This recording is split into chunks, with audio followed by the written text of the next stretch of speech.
அன்பார்ந்த தோழர்களே, மகளிர் விடுதலை இயக்கத்தை சார்ந்த அன்பு பெண்மணிகளே, தங்கைகளே, தமக்கைகளே, உங்கள் அனைவருக்கும் என்னுடைய அன்பு கலந்த வணக்கத்தை தெரிவித்துக் கொள்கிறேன். நாளை மாலை 4 மணி அளவில் திருவண்ணாமலை தென்பள்ளிப்பட்டு என்னும் இடத்தில் மகளிர் விடுதலை இயக்கத்தின் சார்பில் ஒருங்கிணைக்கப்படும் தேர்தல் அங்கீகார வெற்றி விழா நடைபெறுகிறது. இந்த விழாவில் தமிழகம் தழுவிய அளவில் மகளிர் விடுதலை இயக்கத்தை சார்ந்த அனைவரும் பெருந்திரளாக அணிதிரண்டு வருகின்றனர். அத்துடன் இயக்கத்தின் அனைத்து துணைநிலை பிரிவுகளை சார்ந்தவர்களும் கட்சியின் முன்னோடிகளும் தவறாமல் பங்கேற்று இதனை சிறப்புறச் செய்ய வேண்டும் என்று வேண்டுகோள் விடுக்கிறேன்.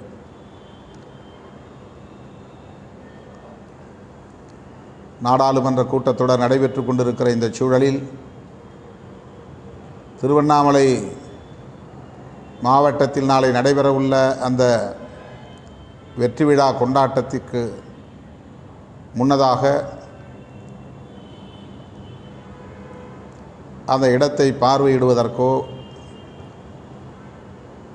இயக்கத் தோழர்களோடு கலந்து பேசுவதற்கோ எனக்கு உரிய நேரம் கிட்டவில்லை. தொலைபேசி வாயிலாக இருவரை தொடர்பு கொண்டு பேச முடிந்தது.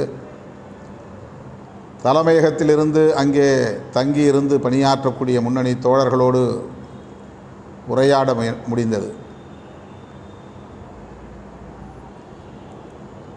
இயக்கத் தோழர்கள் இந்த நிகழ்வில் தவறாமல் பங்கேற்க வேண்டும் என்று முகநூல் நேரலை வாயிலாக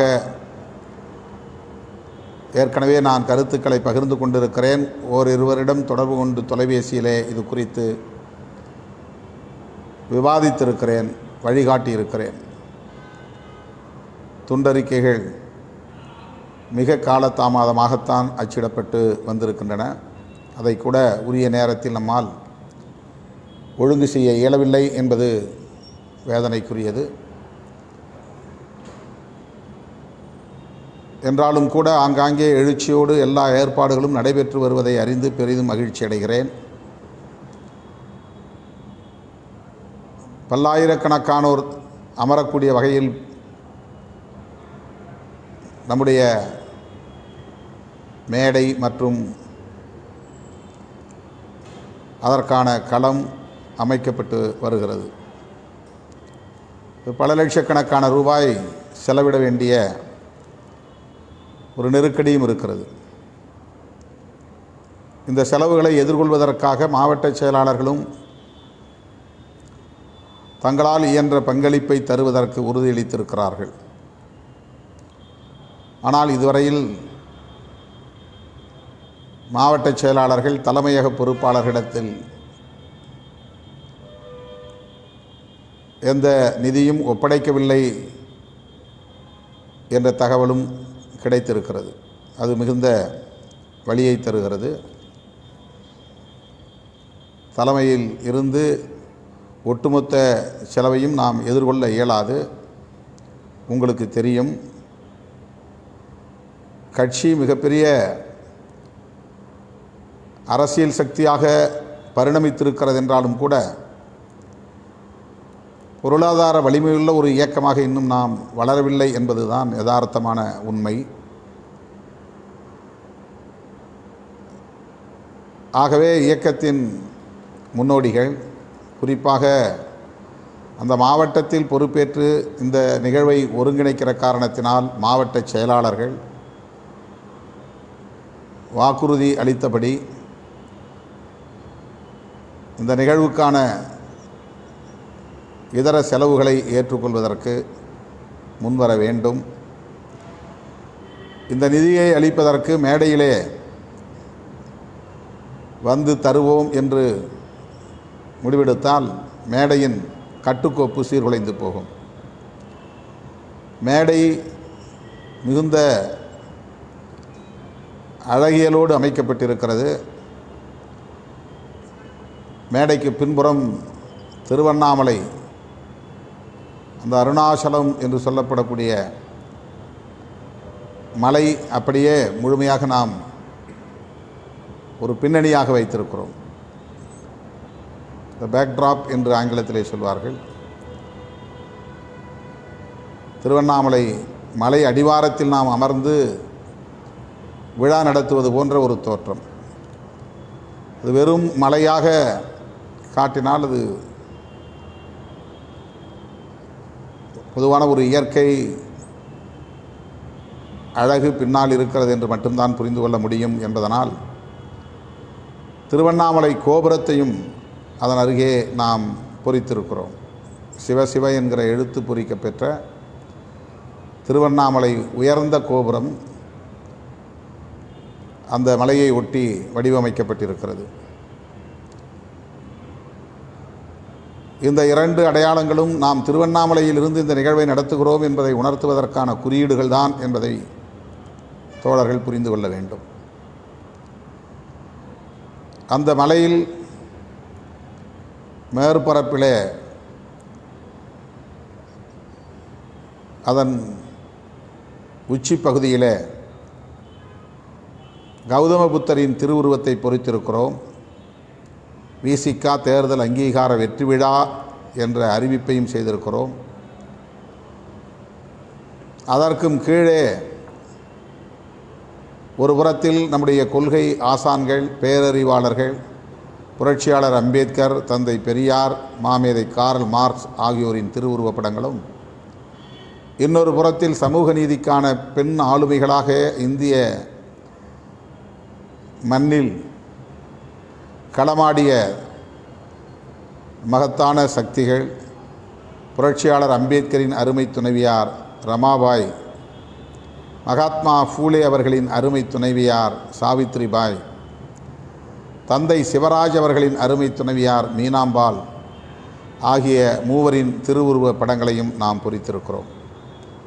தேர்தல் ஆணையத்தின் அங்கீகாரத்தின்படி நமக்கு தேர்தல் ஆணையம் ஒதுக்கியிருக்கிற பானை சின்னத்தையும் அதன் மையத்திலே பொறித்திருக்கிறோம். இந்த பின்னணியின் வடிவமைப்புக்கு ஏற்ப நம்முடைய மேடை அழகியலோடு கட்டமைக்கப்பட்டிருக்கிறது. மேடையின் இருபுறத்திலும் நமது இயக்கத்தின் நட்சத்திர கொடி பறக்கின்றன. இடையிடையே நமது கொள்கை பேராசான்கள், பேரறிவாளர்கள், புரட்சியாளர் அம்பேத்கர், தந்தை பெரியார், மாமேதை கார்ல் மார்க்ஸ் ஆகியோரின் முழு உருவம், வெட்டுருவம், கட்அவுட்ஸ் நிறுத்தப்படுகின்றன. இடையிடையே இந்த பெண்மணிகளின், பெண்ணாளுமைகளின் உருவப்படங்களும் பொறிக்கப்படுகின்றன. இந்த நிகழ்வு நடக்கிற இடம் ஒளி வெள்ளத்தால் மிளிர உள்ளன. பகல் போல் ஒளிரும் அளவுக்கு ஏராளமான எல்இடி திரைகள், ஏராளமான ஒளி விளக்குகள் அமைக்கப்பட்டிருக்கின்றன. பல்லாயிரக்கணக்கான இருக்கைகள் போடப்படுகின்றன. மொத்த களமும் கார்பெட்டால் மூடப்படுகின்றன. சிவப்பு கம்பளத்தால் தரை முழுவதும் சிவப்பு கம்பளம் விரிக்கப்பட உள்ளது. அதன் மீது தான் நாற்காலிகள் போடப்படும். அந்த நாற்காலிகளில் நாம் அமர இருக்கிறோம். முன்பகுதியிலே பெண்கள் அனைவரும் அமர்வதற்கு இயக்கத் தோழர்கள் ஒத்துழைக்க வேண்டும். பெண்களுக்கு முன்னால் போய் இருக்கையிலே அமர்ந்து கொள்ளக்கூடாது. எந்தெந்த பகுதிகளில் பெண்கள் அமர வேண்டும் என்பது அங்கே குறிக்கப்பட்டிருக்கும். அந்த பகுதிகளில் பெண்கள் முழுமையாக அமர்வதற்கு, முன்பகுதியிலே அமர்வதற்கு ஆண்கள் உரிய ஒத்துழைப்பை வழங்க வேண்டும்.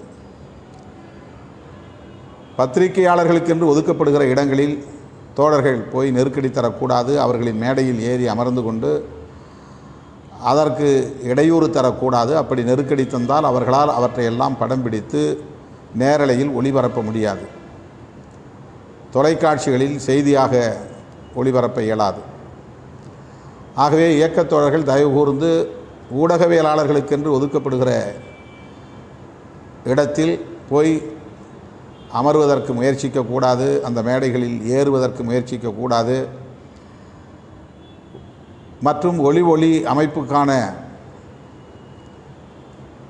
இணைப்புகளை துண்டித்து விடக்கூடாது. ஒவ்வொரு நிகழ்வின் போதும் இயக்கத் தோழர்கள் கட்டுக்கடங்காமல் வந்து அங்கே நெருக்கடிக்குள் சிக்குகிற போது ஒளி அமைப்புகளுக்கான இணைப்புகள் துண்டிக்கப்பட்டு சில நேரங்களில் மைக் வேலை செய்யாமல், அந்த ஒலி வாங்கி வேலை செய்யாமல் போய்விடுகிறது.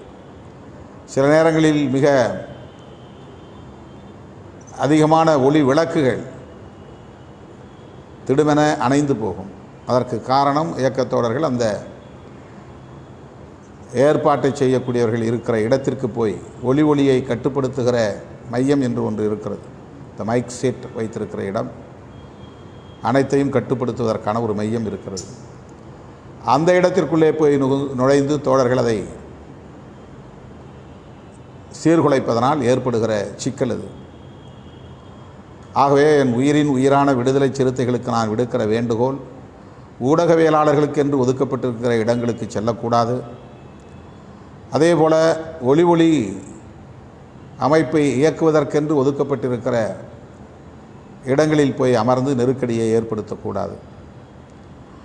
இருபுறத்திலும் பெண்கள் பயன்படுத்துவதற்கென்று நடமாடும் கழிப்பறைகள் வைக்கப்படுகின்றன. அந்த பகுதிகளில் பெண்கள் சுதந்திரமாக சென்று வருவதற்கு வழிகளும் அமைக்கப்படும், பாதைகள் இருக்கும். அந்த பகுதிகளில் இயக்கத் தோழர்கள் நெருக்கி கொண்டு போய் நிற்பதனால் பல நேரங்களில் அவற்றை பயன்படுத்துவதற்கே இயலாத நிலை ஏற்பட்டு விடுகிறது. எனவே இயக்கத் தோழர்கள் பெண்களுக்கான கழிப்பறைகள் வைக்கப்பட்டுள்ள இடங்களில் பெண்களுக்கு இடையூறு ஏற்படும் வகையில் போய் குவிந்து விடக்கூடாது, அந்த நெருக்கடியை தரக்கூடாது. இருக்கைகளின் மேல் ஏறி நிற்பது, ஆர்வக் கோளாறின் அடிப்படையிலே கைகளில் இருக்கைகளை, நாற்காலிகளை தூக்கி பிடித்து கொண்டு ஆரவாரம் செய்வது, சில நேரங்களில் அவற்றையே ஒருவர் மீது வீசிக்கொள்வது போன்ற கட்டுப்பாடற்ற போக்குகளில் ஈடுபடக்கூடாது. அது ஒட்டுமொத்த நிகழ்வின் நன்மதிப்பையும் சீர்குலைத்துவிடும். நான் ஏற்கனவே சொல்லுவதைப் போல 360 டிகிரியும் நம்மை கேமராக்கள் கண்காணிக்கின்றன. நம்முடைய வலிமையை பற்றி பேச மாட்டார்கள், நம்முடைய ஆளுமையை பற்றி பேச மாட்டார்கள், நம்முடைய அரசியல் தெளிவை பற்றி பேச மாட்டார்கள், நாம் நிறைவேற்றுகிற தீர்மானங்களை பற்றி பேச மாட்டார்கள். அதில் என்ன பிழைகளை கண்டறிந்து அதை ஊதி பெருக்கலாம் என்பதற்கென்றே சில அற்பர்கள் காத்து கிடக்கிறார்கள். ஆகவே ஒவ்வொரு அசைவும் கண்காணிக்கப்படுகிற சூழலில் மிகுந்த எச்சரிக்கையோடு இயக்கத் தோழர்கள் செயல்பட வேண்டும். கண்ட இடங்களில் குப்பைகளை வீசக்கூடாது, குடிநீர் பாட்டில்களை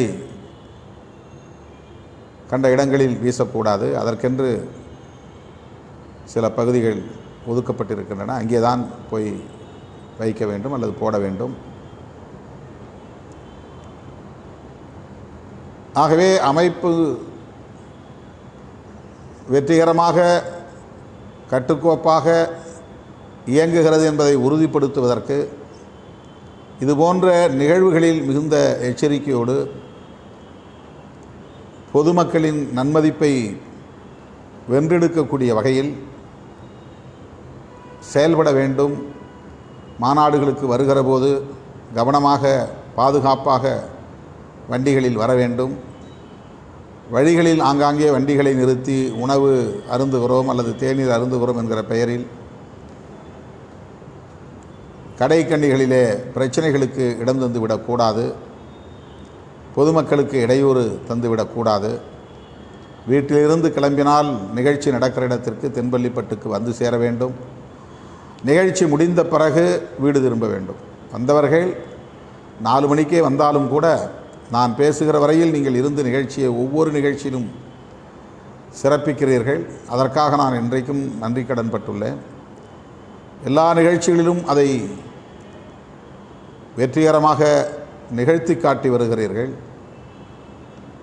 அதற்கு நான் கூடுதலாக நன்றி சொல்ல கடமைப்பட்டிருக்கிறேன். என்றாலும் கூட மீண்டும் அதை நான் அழுத்தம் திருத்தமாக சொல்ல விரும்புகிறேன்.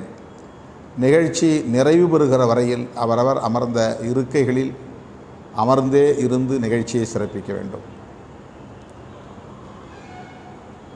அது மிக மிக முக்கியமானது. வழக்கமாக விருந்தினர்கள், சிறப்பு விருந்தினர்கள் உரையாற்றி, பிறகு நம்முடைய கட்சி தோழர்கள் உரையாற்றி, கடைசியாக நான் பேச வேண்டிய நெருக்கடி எனக்கு நேர நெருக்கடி ஆகிவிடுகிறது. பெரும்பாலான நேரங்களில் 11 மணிக்கு மேல் தான் எனக்கு ஒலிபெருக்கி கிடைக்கிறது.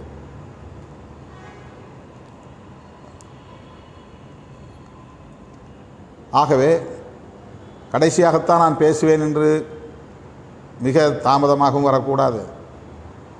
சரி, நள்ளிரவு மேல்தான் அண்ணன் பேசுவார், அதை முகநூல் நேரலையில் பார்த்து கொள்ளலாம் என்று கலைந்து சென்று விடவும் கூடாது. வெற்றிகரமாக இந்த நிகழ்வை நாம் நடத்துவதற்கு உங்களின் முழுமையான ஒத்துழைப்பு தேவை. நாம் ஏன் இந்த வெற்றி விழாவை கொண்டாடுகிறோம்? இது அவ்வளவு எளிதான ஒரு சாதனை அல்ல. இது பற்றிய புரிதல் மக்களிடையே இன்னும் ஆழமாக போய் சேர வேண்டும். தேர்தல் அரசியல் களம் எல்லோருக்கும் எளிதான ஒன்றாக இருக்கலாம். ஆனால் நம்மை போன்றவர்களுக்கு அது மிகவும் கடினமானது என்பதை மீண்டும் மீண்டும் மக்களுக்கு நினைவூட்ட வேண்டிய தேவை இருக்கிறது. நான் அண்மையிலே ஒரு நிகழ்ச்சியில் பேசுகிற போது சொன்னேன், வெளிச்சம் கலைக்குழு ஒருங்கிணைத்த நிகழ்ச்சி என்று கருதுகிறேன். நம்முடைய கட்சி அங்கீகாரத்தை பெற்றிருப்பது என்பது 5 முறை ஆட்சிக்கு வந்ததற்கு சமம் என்று சொன்னேன். அது ஏதோ ஒரு பேச்சுக்காக சொன்னேன் என்று நீங்கள் கருதிவிடக்கூடாது. இந்த இயக்கத்தை ஒரு அரசியல் இயக்கமாக ஏற்பதற்கே பெரும் போராட்டங்களை சந்திக்க வேண்டியிருந்தது. கூட்டணியில் ஒரு தோழமை இயக்கமாக இணைவதற்கே கூட எந்த அளவுக்கு நெருக்கடிகள் இருந்தன, அவற்றையெல்லாம் எப்படி சந்தித்தோம், சமாளித்தோம் என்பதை அனைத்தையும் வெளிப்படையாக பேசிவிட முடியாது. ஆகவே இன்றைக்கு அந்த இயக்கம் அனைத்து தரப்பினரின் நல்ல ஆதரவோடு, வாழ்த்துக்களோடு, தோழமை கட்சிகளின் ஒத்துழைப்போடு இன்றைக்கு ஒரு மாநில கட்சியாக அங்கீகாரம் பெற்றிருக்கிறது என்று சொன்னால் அதை நாங்கள் கொண்டாட வேண்டும் என்று மகளிர் விடுதலை இயக்கத்தினர் விரும்புகிற போது அதை என்னால் தவிர்க்க முடியவில்லை. சொல்லப்போனால் நான் இந்த கொண்டாட்டம் வேண்டாம் என்ற நிலையில்தான் அமைதி காத்தேன். விழுப்புரத்தில் அந்த தொகுதியில் மக்களுக்கு தெரிய வேண்டும், நாம் அங்கீகாரம் பெற்றுவிட்டோம் என்பது தெரிய வேண்டும். எனவே அங்கு நடத்துவது கட்டாயம் என்று தோழர் ரவிக்குமார் அவர்கள் வலியுறுத்தி கேட்டதன் அடிப்படையில் அதற்கு நான் இசைவு தந்தேன். அதன்படிதான் மகளிர் விடுதலை இயக்கமும் சர்வதேச மகளிர் தினத்தை ஒட்டி மார்ச் 8ஆம் நாள் ஏதேனும் ஒரு கருப்பொருளில் ஒரு மாநாட்டை நடத்துவதென்று முடிவு செய்து என்னிடத்திலே வந்து கலந்தாய்வு செய்தபோது ஒரு நெடிய விவாதத்திற்கு பின்னர் இந்த தேர்தல் அங்கீகார வெற்றி விழாவை மகளிர் விடுதலை இயக்கம் கொண்டாடுவதற்கு இசைவளிக்க வேண்டும் என்ற கோரிக்கையை முன்வைத்தார்கள். அதை என்னால் தட்டி கழிக்க இயலவில்லை. உடனே அதற்கு நான் இசைவளித்து விட்டேன். அதன் அடிப்படையில் தான் இந்த நிகழ்ச்சி இப்போது அங்கே ஒருங்கிணைக்கப்பட்டிருக்கிறது. எனவே மகளிர் கொண்டாட்டம் என்றாலும் கூட ஒட்டுமொத்த சிறுத்தைகளும் கொண்டாடுகிற ஒரு விழாவாக இந்த விழா அங்கே நடைபெறுகிறது. இந்த விழாவில் அனைவரும் தவறாமல் பங்கேற்க வேண்டும். வருகிற தோழர்கள் அனைவரும் இறுதி வரையில் இருந்து நிகழ்ச்சியை சிறப்பிக்க வேண்டும். உங்களுக்கான உணவை நீங்களே ஏற்பாடு செய்து எடுத்து வர வேண்டும். வண்டியில் பயணம் மிக மிக பாதுகாப்பானதாக இருத்தல் வேண்டும். வழியில் எங்கேயும் வண்டிகளை நிறுத்துவது, உணவருந்துகிறோம், தேநீர் அருந்துகிறோம் என்கிற பெயரில் கடைகளில் தேவையற்ற பிரச்சனைகளுக்கு இடம் கொடுக்காமல் பார்த்து கொள்ள வேண்டும். அப்படி எங்கேயும் நிறுத்த வேண்டியதில்லை. நான் இன்னொரு வேண்டுகோளையும் வைப்பதுண்டு. இதுபோன்ற நிகழ்ச்சிகளுக்கு குழந்தைகளை அழைத்து வர வேண்டாம். அவர்களை இல்லங்களில் விட்டுவிட்டு பாதுகாப்பாக அங்குள்ள மூத்தோரிடம் ஒப்படைத்துவிட்டு நீங்கள் வர வேண்டும் என்கிற வேண்டுகோளையும் மீண்டும் ஒரு முறை நான் இந்த நிகழ்வுக்காகவும் வைக்க கடமைப்பட்டிருக்கிறேன்.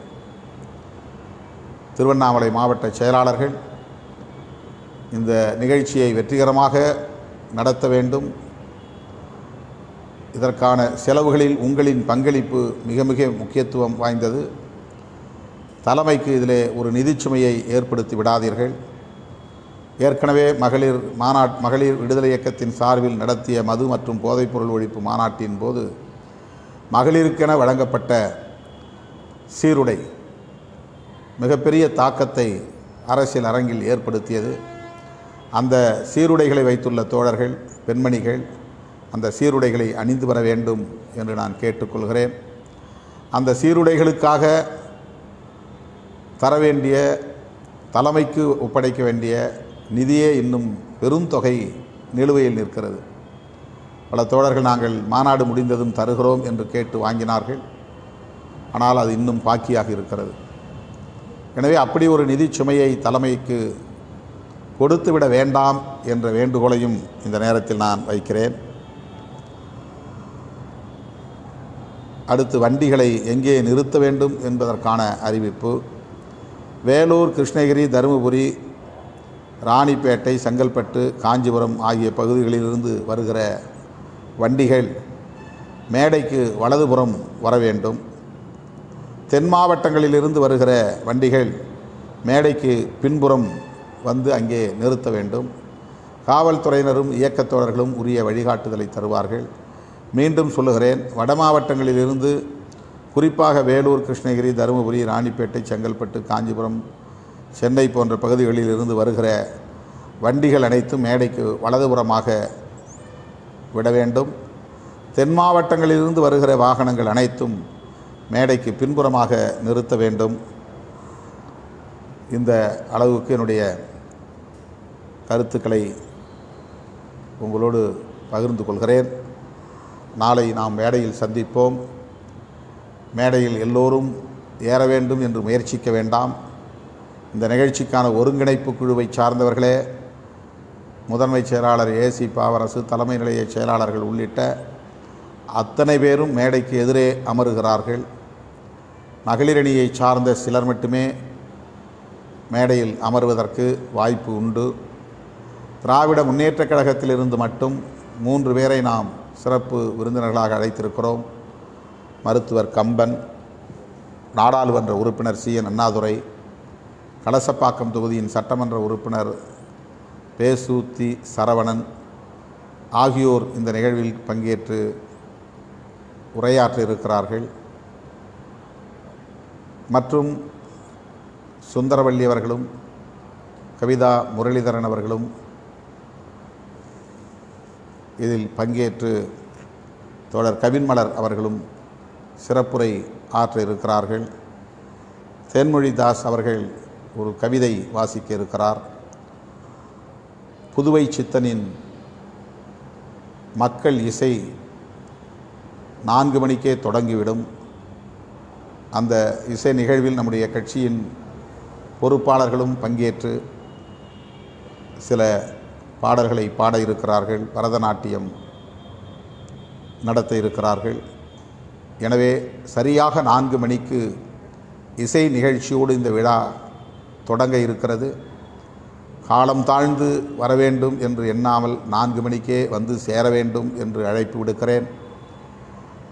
மேடையின் கட்டுக்கோப்பை காப்பாற்றுவதற்கு முழுமையாக ஒத்துழைக்க வேண்டும் என்று கேட்டுக்கொள்கிறேன். வரும்போதும் திரும்பும் போதும் பாதுகாப்பாக பயணம் செய்ய வேண்டும். என்றும் வேண்டுகோள் விடுக்கிறேன். நாளை மாலை தென்பள்ளிப்பட்டு பகுதியிலே சந்திப்போம். தேர்தல் அங்கீகார வெற்றி விழா கொண்டாட்டத்தில் சந்திப்போம். அமைப்பாய் திரள்வோம், அங்கீகாரம் பெறுவோம், அதிகாரம் வெல்வோம். நன்றி, வணக்கம்.